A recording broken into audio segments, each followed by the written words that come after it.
You are listening to Fantha Tracks. Because of the following special program, Wonder Woman and the Incredible Hulk will not be presented this evening.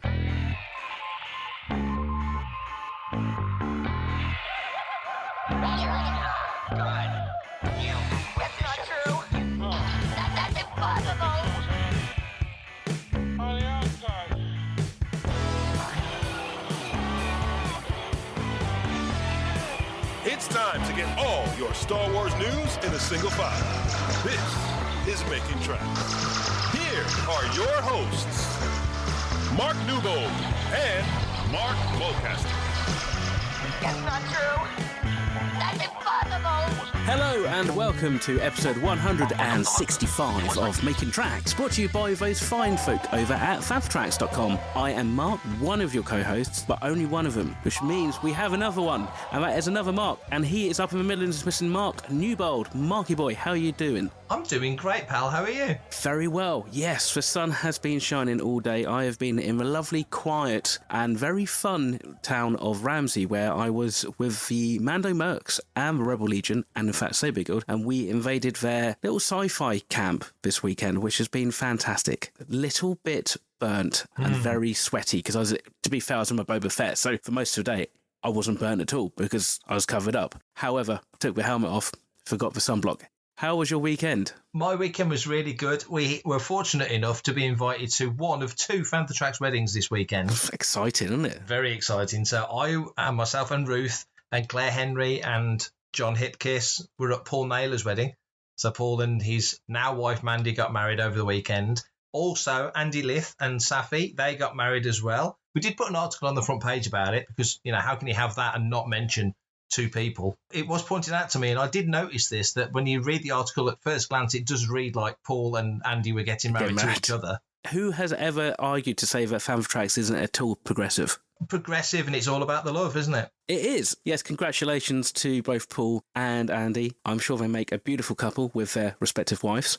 How's your Star Wars collection? Have you had anything else brought into the collection this week? Since last weekend at Star Wars Fan Fun Day, I had a bunch of Jazzwares stuff. And we love Jazzwares at Fantha. And especially on Start Your Engines, new episode with myself and the recently married Paul Naylor coming very, very soon. I was able to unpack those and dot them around the room.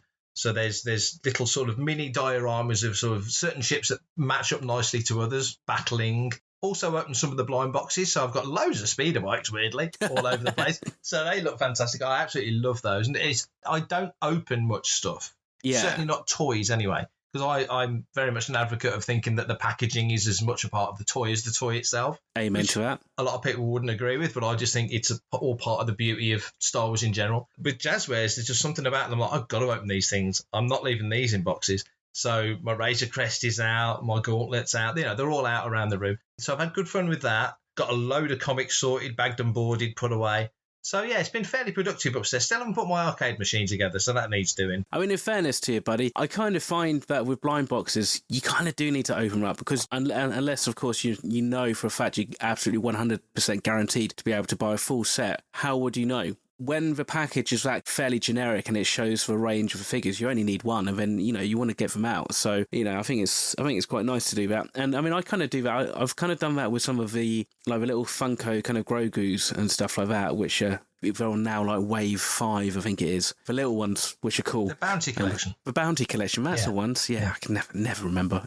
They're the kind of things that you don't buy until you see them in Tesco and Asda reduced to like £2.50 or £3, which are cool and they're fun. So that's the main thing. Star Wars needs to be fun. For myself, nothing. I mean, the only thing I've had, and obviously we did discuss it a little bit last week on our little live walk around Star Wars Fan Fun Day at Blackburn, was obviously I got my RS Stunt Stormtrooper helmet, which I won in the raffle. And, tell us more, Mark. Tell us more. I was there, but the listeners weren't. Tell us more. Okay, gather around, children. So basically, Star Wars Fan Fun Day, they do a charity event on the Saturday evening, which is a sit down with stars, like a meal with the signers who are going to be signing the next day. There's loads of different options to potentially win prizes, be it through a raffle or auction or like a silent auction. And On the table was like 5 or 6 envelopes, or actually no, 10 envelopes because there's one for each person. And basically you put some money in, and if you put money in as a donation, then you're entered into a raffle. Now, me being a modern man, and this is where the bone of contention in the Mulcaster house has come in, doesn't carry around cash. I'm very much a digital kind of person, so I don't tend to walk around with folded money. It's all on plastic. Karen, however, is a little bit more savvy about going to these kind of events and was like, I'm going to take some cash just in case we need it. So she very kindly put a tenner in an envelope and then put my name on it. And lo and behold, a couple of hours later, my name gets pulled out of a hat and I win this beautiful RS Prop Masters Stormtrooper helmet, the stunt one, which has got the flat glasses as opposed to the bubble lenses. And, you know, got photos with the lovely guys from RS Props and all that, got their certificate signed. In fact, Samantha signed the certificate as well, and that because, you know, need a Stormtrooper to sign it. And then, obviously, I've been going around saying, oh, yeah, I won the Stormtrooper helmet. And now Karen's like, but did she?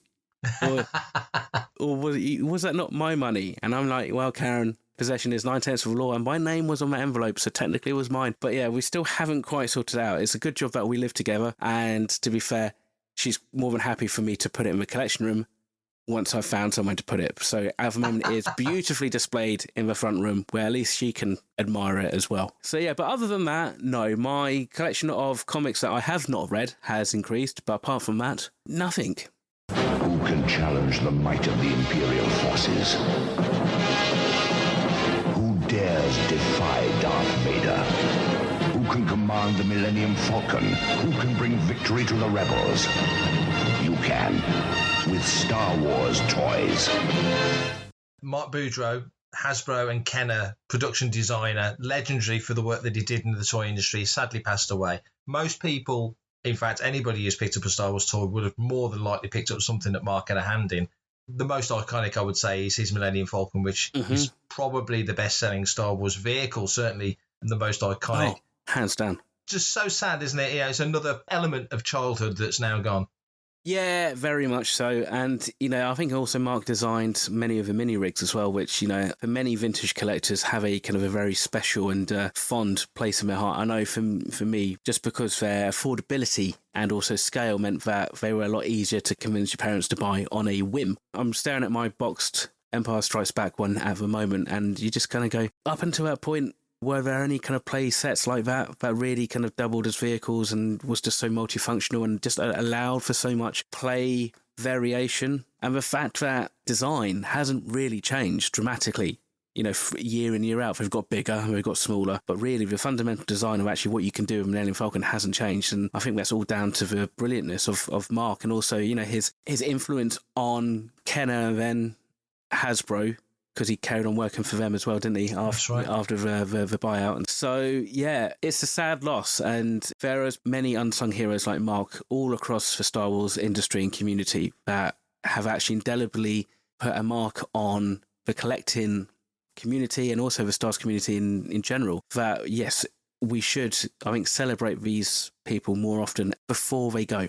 It's one thing to make a ship and a toy that looks like the Millennium Falcon. Yep. It's entirely a different thing and much more skilled, I would argue, and making a toy that looks like the Millennium Falcon and creates all the memories that those toys did and is so playable that kids that were 6 or 7, like I was when that thing first came out, and kids who are 52, like I am right now, you know, still want to get their hands on that Falcon. So as I said in the article on Panther Tracks, and you can read it anytime it's there, if you want to remember Mark in any way, grab hold of a Millennium Falcon, drop that front gear and give it a bit of a fly around the living room, because a lot of kids did that back in the day. And if you want to play with your toys and still enjoy them, which is like we just said about the Jazzware stuff, get it out of the box and have fun with it, because that's what they're made for. I'm Brian Herring, BB-8 puppeteer, and you're listening to Panther Tracks. That'll learn you. Somehow it's been 5 years since Making Tracks launched back in 2018. I don't quite know how it's got to this point, but 254 episodes later, this is the 255th since that very first one, which had Gareth Edwards, no less. It was myself and Dave Tree at the time, and Star Wars Now This very kindly reminded me, because I'd completely forgotten, that May 15th, 2018 was that first episode of Making Tracks. You've been with us since episode 26, I think, if I remember. Yes, I think you're right. I was so surprised when I got tagged in this by Star Wars Now This as well, so follow them on Instagram, because I was like, blimey, has it been that long?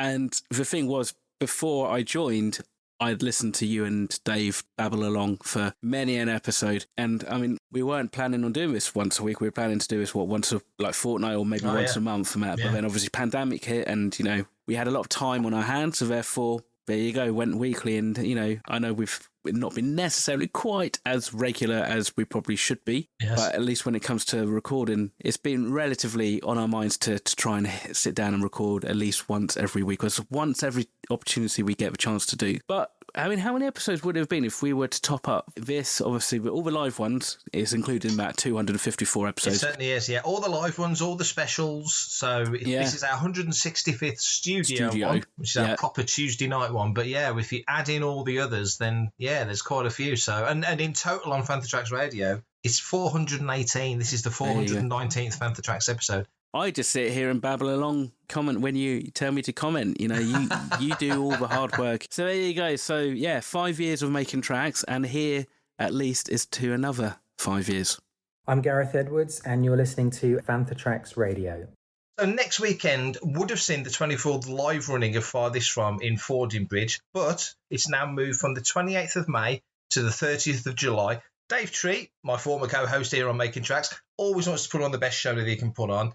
Things weren't quite stacking up, so as we say, he's moving it back to the 30th of July, which means it's going to be lovely and sunny. Fordingbridge, which is a gorgeous place to visit, is going to be fantastically glorious to visit, and all those ponies that run across the fields as you drive across the New Forest will be totally running in your path. Dave is a top bloke, isn't he? Absolutely. Yeah, Dave is, I think, one of the nicest people that you can ever possibly meet. And Farthest From, as a show in itself, is one of the gems of the UK's vintage Star Wars collecting kind of circuit. So Fordingbridge is a beautiful little town in the middle of the New Forest. So, having it right at the heart of the summer, I think it's perfect. Shame, obviously, as you said, that it wasn't going to happen on the 28th of May, but hopefully anybody who's bought tickets has obviously been informed and can still make it, because it sounds like from all the promotion that Dave has done, there's some fantastic exclusives, and it looks like it's going to be a very fun weekend.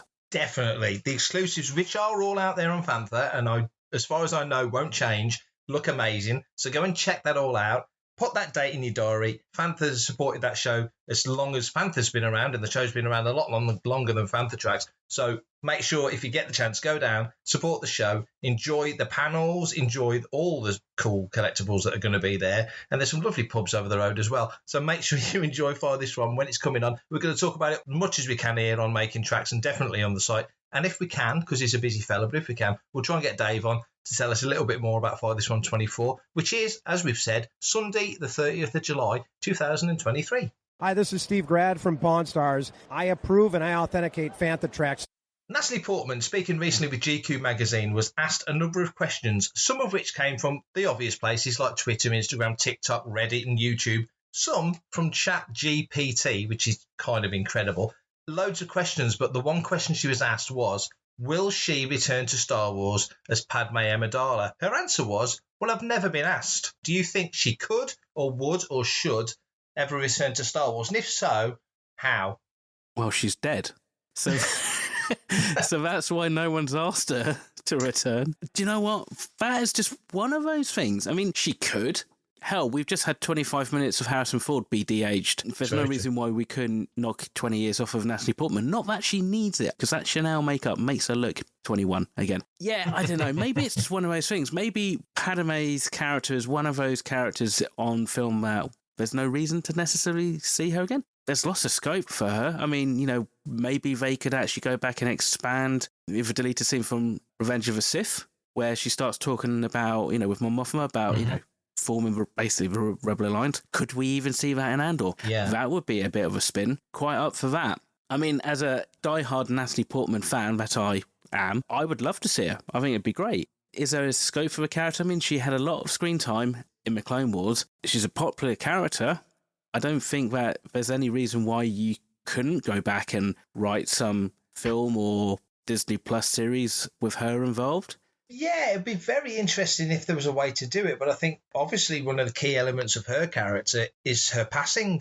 So, we saw everything in Attack of the Clones. We saw everything in Phantom Menace. Obviously, less in Revenge of the Sith, but obviously the focus was very much on Anakin's journey at that point. So it's kind of understandable. But the effect that her passing has on not only her family, her immediate family, on Anakin and on Luke and Leia, but also kind of the galaxy as a broader thing. Because I suppose if you think of the Clone Wars era, Padme is like the Leia is in the sequel trilogy. She's the beacon of hope. That being extinguished in the prequel trilogy as the Emperor takes over, it does kind of feel like there's no hope and that the galaxy is ready to be plunged into this darkness. With Leia passing at the end of Rise of Skywalker, it's kind of different because obviously she's much older and there's other things at play and the galaxy's kind of already mobilizing at that point. It's not quite the same thing. But nevertheless, I think having Natalie come back, if they wanted to do it in that era before her death, obviously they'd have to de-age her. Yes, she does look fantastic, but she's not 20 anymore. I think she was probably even younger than that when she made the prequel trilogy. She's literally about a month older than me, or 2 months older than me. So she was just coming up to 18 when Phantom Menace came out. But as I said in the article on Fantha, we've seen her funeral, so we know that she's died. But do they want to do the big dodge and twist? And would they have the balls to do it? Fake her death. Fake her death. She's got handmaidens who look exactly the same. I know they had actresses. I think that if they were making Phantom Menace now, have you seen the new trailer for Secret Invasion? Where you see there's that sequence with Ben Mendelsohn and he sort of grabs some guy by the lapels and then all the other guys in the room turn into the same guy because they're all Skrulls. It's a really cool scene in the trailer. And I think if they were making Phantom Menace now, that they wouldn't. And I'm glad they did because it gave us Keira Knightley and Rose Byrne and other actresses who played the handmaidens opportunities to get starts in the careers that have run on to be fantastic careers. But I think they would just have Natalie play all the handmaidens, which would make, that moment of reveal that, I'm Amidala and this is my loyal servant sort of thing. That moment would have been slightly different. But I think, if they want to bring her back, they could bring her back as a handmaiden. It's not Padme, but they could bring her back as a handmaiden because that's going on in Greg Pak's run of Darth Vader at the moment. It's been really interesting. You had the flashback sequence with Anakin and Ben in Obi-Wan Kenobi. I kind of half expected to see her there.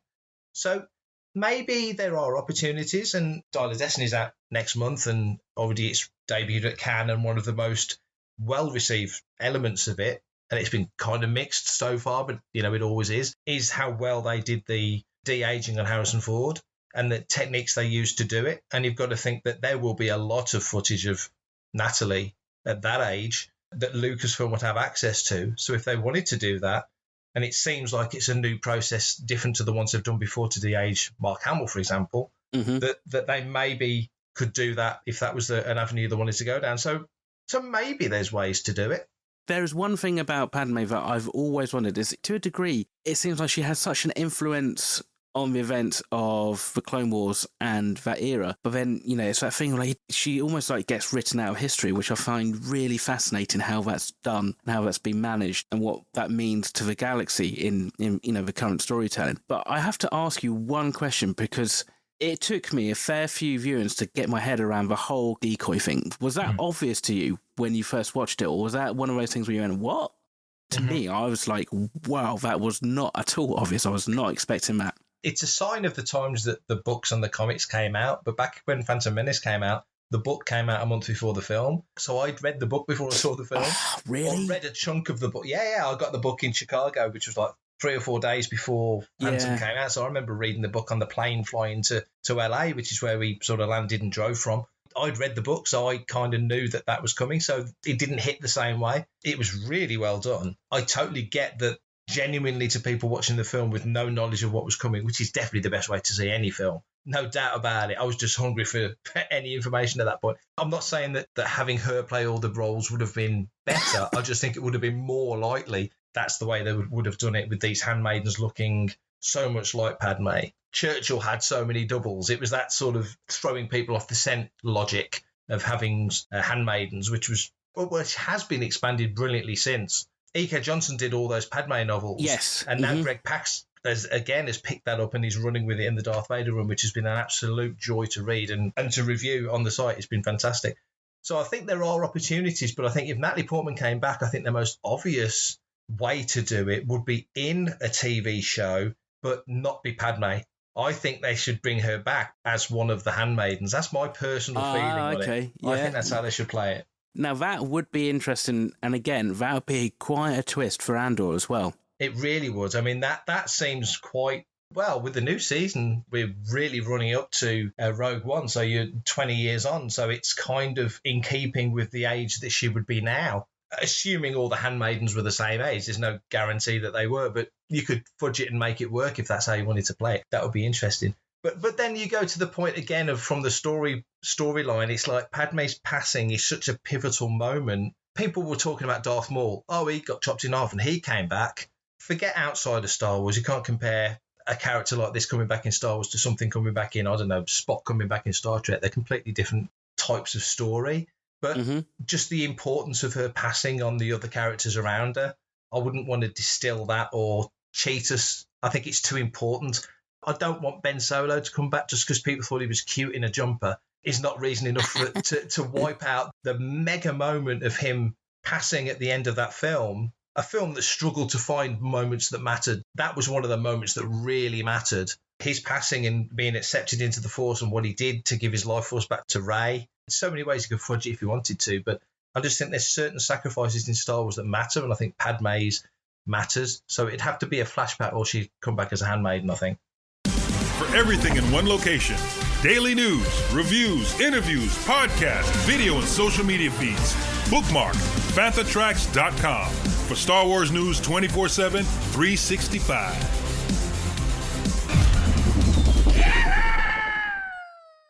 Last weekend was Star Wars Fan Fun Day at Ewood Park. We were fortunate enough to speak to loads of wonderful guests, and the latest one to join us here on Making Tracks is Femi Taylor. Of course, you will know Femi from her starring role as Oola in Return of the Jedi. So we're here at Star Wars Fan Fun Day. We are. I'm here with Femi. Hey. How has your weekend been? My weekend has been so good. I was a little bit, had a little bit of trepidation coming again because I've been here, been my third time. Yeah. And I'm a bit like, oh, no one will want my autograph. No one's. Anyway, it's been amazing. It's been really amazing. It's one of those shows, isn't it? You know why? Because it's old school. Yeah. It's totally old that. school. Totally that. You know, there's no sort of business attached to it in that way. No. It's old school. The courses are great for charities, so people come with the right sort of mindset. Totally. Yeah. We love this show. We rave about this show. Yeah, we really do. Yeah. 40 years of Jedi. Oh, I feel old. But the weird thing is, it's not 40 years for you, of course, because you did the special editions as well. So it's kind of a split anniversry, isn't it? Well, actually, yeah, it is. Yeah, I didn't think of that. I've just gone, 40 years, or how old was I? 21? 22. But yeah, it's sort of like a split anniversary. The first anniversary is now, but now, guessing, 14 years' time? Oh, I can't remember. Yeah, yes. I get. My maths is shocking. I'm not a maths person. Let's get off that subject. My husband's brilliant. I'm shocking. Anyway, yeah. But when you look back at it now, I mean, it's ever present in your life, isn't it? Yes. It never fades. Does it? It never fades, and it's referred in a lot of things. You know, it's a reference for a lot. When you see TV shows, they say, "Oh, have you seen Darth Vader?" or "You look like Chewbacca," or it's mentioned all the time. Yeah. So and you enjoy that? I do, because it's sort of like a gift, really. You know, I don't take it for granted that. I mean, first of all, when you go up for an audition as an actor, a dancer, you want to get the job. Yeah, because you want to eat. Yeah. Continue eating, and you want to continue paying your rent and your mortgage and whatever. But I've been fortunate to land in something which is phenomenal and will never die. And when I did Cats, the same thing, being the original cast of Cats, it's another. So I'll go down in history, and I'll keep living when I'm 6 feet under. Which is kind of nice, I guess, isn't it? Yes, absolutely. But you can't. Nobody can choose the evergreen projects, can they? No. Because they just happen organically, don't they? Yeah, they happen organically. I mean, we never would have thought this would take off. Never. I just stepped into the job and then stepped out again. Yeah. And the same with Cats. We never would. We all, we were asked to put shares in them. We went, it's not going to last. We're joking. So, we never thought it would, incredible. We just don't know. Yeah.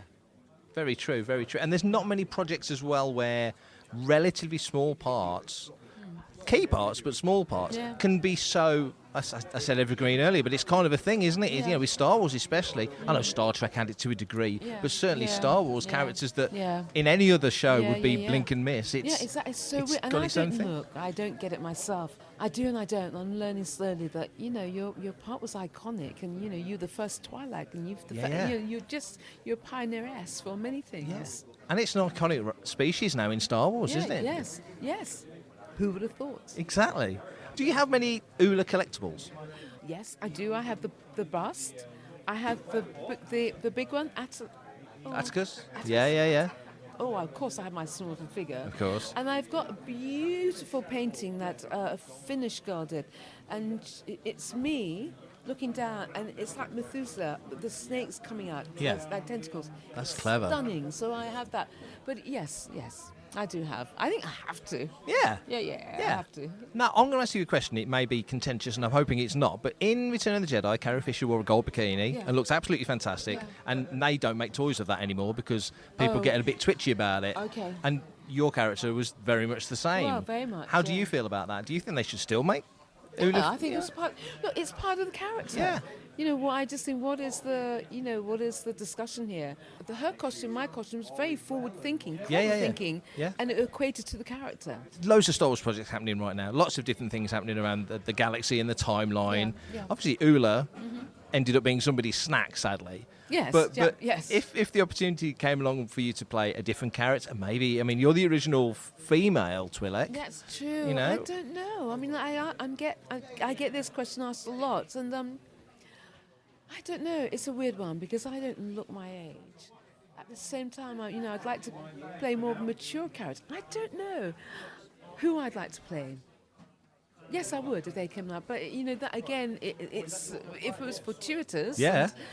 Something came into my existence and I could take it off. I absolutely. Let's put it out there into the universe. Yeah. Let's put it out in the universe. A lot of people are. Let's put it out. They know where I am. Exactly. Yeah. Well, thank you so much for your time, as always. Thank you so much. Pleasure. Great to see you. So news came this week that Galactic Starcruiser, after just 18 months of being operational and in flight, will be closing its doors for its final flight on the 28th of September.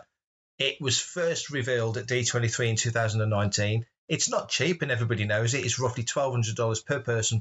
But from the people that have been on it and experienced it, it is supposed to be a phenomenal experience. So, Mark, it's obviously very public that this is closing. First things first, really, what are your thoughts on Galactic Starcruiser closing its doors for the final time?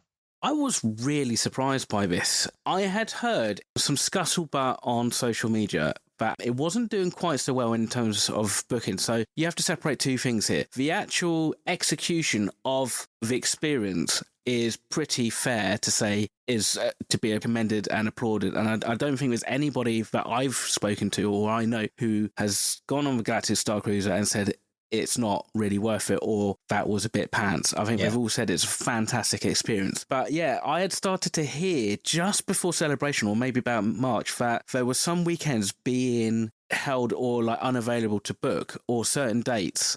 And from what I had heard was they were trying to condense the ticket sales so that actually people would arrive on the same day and if a hotel would basically be sold out. I think for me and you it'd be quite cool in some extent to be able to almost have the run of a ship as it were and to have like maybe fewer guests, but I think also you need a certain number of guests to really make the whole thing kind of work as an experience. I think they had started to move people over onto certain dates just to keep the bookings ticking over, which at that point you kind of go that's interesting. I wonder why they're doing that. The only reason that I've really heard you put it down to is obviously the cost of thing. It's underperforming as an attraction. It costs a lot of money to set up, but the whole concept behind the Galactic Starcruiser, this whole idea that you could do something fully immersive like this by Disney was always going to be kind of suck it and see. Would it work? Would it no? I mean, would it sink or swim in some respects? So I think it's a shame because I think there's a lot of people, myself, yourself, who were itching to go on it. But at the price point, with the climate that we are currently in, it's quite out of reach for a lot of people.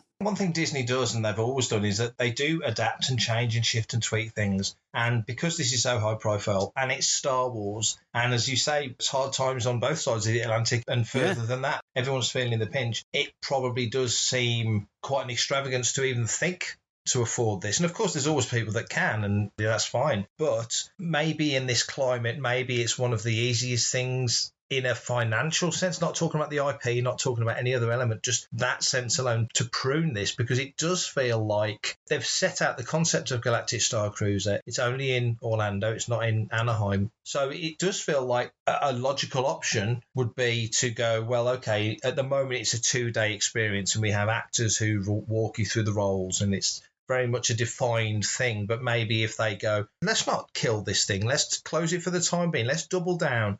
Let's make it a 128-room hotel, let's say. And you can book it for a week if you want to book it for a week. But you don't have all the experiences of doing this tour and doing a test and doing this and doing that. You just spend the time on the cruiser, you spend money in the shop. It loosens the reins a little bit more to being more like Galaxy's Edge rather than an immersive thing like Galactic Starcruiser. Do you think that's a possibility? That's a very good possibility. It makes kind of sense. And I think also in some respects, they've kind of slightly loosened the reins a little bit with Galaxy's Edge, haven't they? They simplified the menus a little bit, I think, and stuff like that to make it a little bit more accessible to the casual person who wasn't going to go and wants to sit in Galaxy's Edge for 8 hours for a day or 2 days. And I think you kind of slightly touching it by saying there's a finite amount of people that can then book it. Therefore, your overheads are going to be a certain price and the price of a ticket is then going to be that much higher because it's very exclusive. But also, from what I understand, there's only one real storyline. So therefore, the repeatability of how quickly you'd want to rebook is probably going to be fairly limited because you're not really going to get any new surprises. But then actually,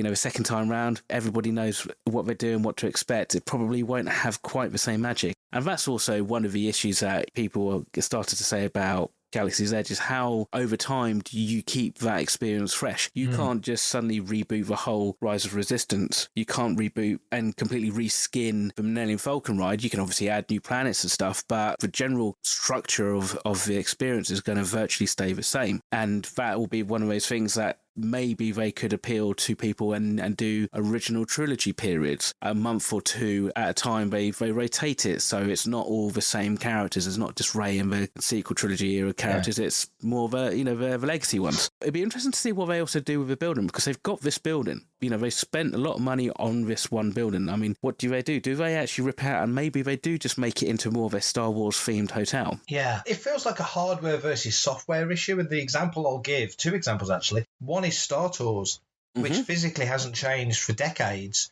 No. And yet you can go to the latest planets, they'll refresh the planets, and you feel like you're having a new experience when you go on Star Tours. But Star Tours is a free ride that takes 10 minutes. So it's not comparable in that sense. But the logic is that that's the thing that gets refreshed. Back in the day, I used to go to Vegas. The Star Trek experience was at the Hilton, and that was phenomenal. They'd set up this scenario in the Star Trek experience where you were going to basically a time station and you were going back in time and traveling around so you could visit the Deep Space Nine part of the station. And the whole point was that you'd go in there, you'd eat the food. There was people there, Klingons and Ferengi and all characters that were totally in character. Promise you couldn't catch them off out of character because I tried plenty of time and you couldn't do it. They were very savvy. That thing ran for, 9 years? Kept me coming back to Vegas time after time because every time you went there, you felt like you were in the world. And I think with Galaxy's Edge, it's like you've just said, a refresh to kind of change the era, like they do at the Potter Studio. They'll have Dark Arts in November time and Hogwarts at Christmas, obviously at Christmas time, and they'll change up the seasons to move the attractions around so you're seeing different rooms and such.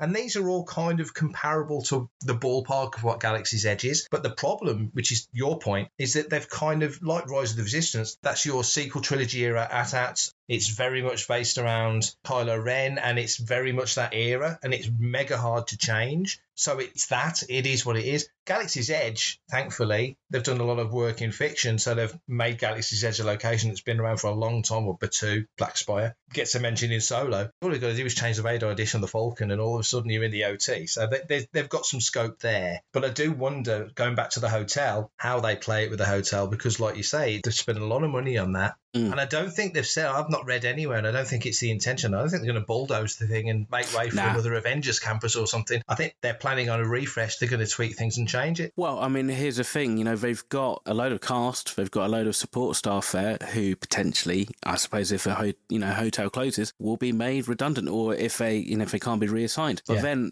how much of that hardware do you change? Could you actually reskin that hotel cost-effective way and kind of go, do you know what? Yeah, let's make it Marvel, or let's set it in Pandora. Somewhere like that, and have a Pandoran experience.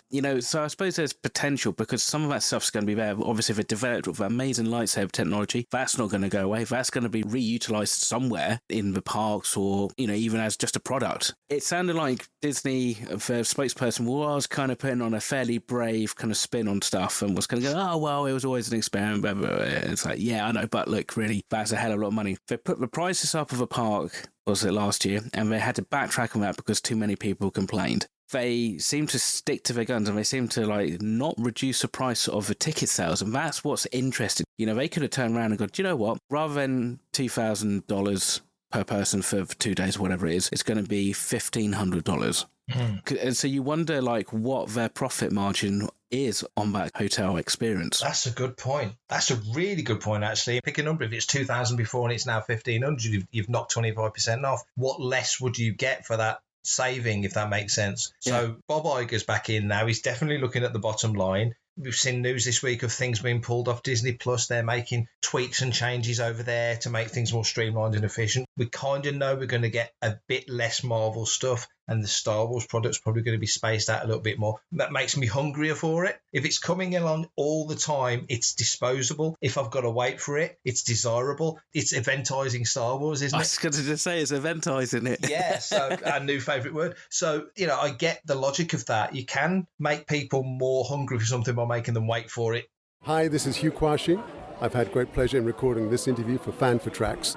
Reading the piece, Premium Experience gave us the opportunity to try new things on a smaller scale of 100 rooms, and we'll take what we've learned to create future experiences that can reach more of our guests and fans. So it sounds to me, or reading that, we've given it a go. It's worked to a degree. I don't think they've lost money on it. I've not seen or heard anything saying they've lost money on it. No. So that's something. From a PR point of view, maybe it's not the most popular thing in the world at the moment, because it is.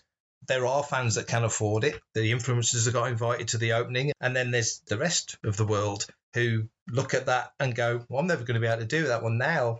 If you read that paragraph, they're kind of saying, well, we've learned a lot from doing this, so we're going to create new stuff that will reach more of our fans. So it kind of sounds like they're doubling down in a sense, and they're going to go large. And it doesn't just say Star Wars. You just mentioned other IP there. Yeah. They could turn that into a Guardians of the Galaxy experience if they wanted to. Oh, absolutely. I mean, this is what we kind of said, wasn't it? You think about those rooms that you stay in, but they ironically didn't look that Star Warsy. You could kind of say, they could be from nowhere.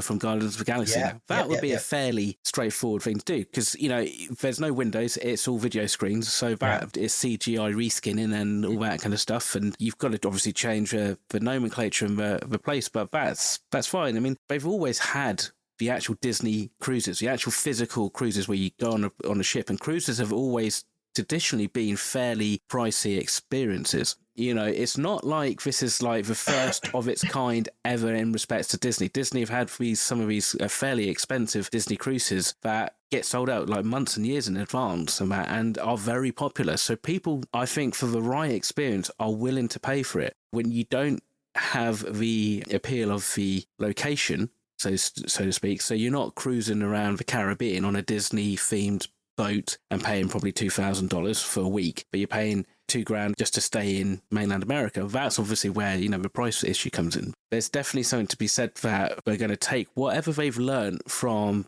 this Galactic Starcruiser, they're going to fold it, I think, back into all their other business opportunities around the world, and I think because of that, it's going to be deemed a success in the future when the history is properly written. Galactic Starcruiser, the Halcyon, will it return? Well, who knows, but I know one thing for certain, me and Mark will return next week for the next episode of Making Tracks. But if you have a thought or a theory or a question or a comment about anything we've discussed in this week's episode or any of the other previous episodes at all ever in the long 5-year history of Making Tracks, by all means, please send it in. We'd love to hear from you. So Mark, can you let everybody know how we can get in touch? I can, and this is how I'm going to do it. If you want to be a part of the action and stay updated on all the latest Star Wars news, visit fanthetracks.com FanthraTracks.com or check out the free Fantha Tracks app through the App Store to follow us on your mobile device. Very musical. You can reach out to us and send in your listeners' questions by emailing radio@FanthraTracks.com. Anything and everything, we'll talk about it. Comment, like and share on any of our social media feeds at Fantha Tracks, and be sure to subscribe, leave a review, preferably a 5-star one, on Amazon Music, Audible, Apple Podcasts, Google Podcasts, Spotify, or your podcatcher or smart speaker of choice. And as always, thanks to James Senford for composing the Fantha Tracks intro, Adam O'Brien for our Making Tracks opening music, and Mark Daniel and Vanessa Marshall for our voiceovers. Remember, tune in to Good Morning Tatooine. It's live Sunday evenings at 9 o'clock UK, 4 p.m. Eastern, and 1 p.m. Pacific on Facebook and YouTube. And check out our Fantha Tracks Radio Friday night rotation. It's every Friday, 7 o'clock UK time, for new episodes of the Fantha from Down Under, Planet Layer, Desert Planet Discs, Start Your Engines, Collecting Tracks, Cannon Fodder, and special episodes of Making Tracks. And every Tuesday, 7 o'clock UK time, for your weekly episode of Making Tracks. And that's me done for this episode. Excellent. Everybody else, thank you very much for listening. Whatever may happen between now and next weekend, I hope it is good, and I hope it is full of Star Wars. So until next week, stay safe, take care, and of course, may the Force be with you. Coming up next on Fantha Tracks Radio, it's another episode of Making Tracks.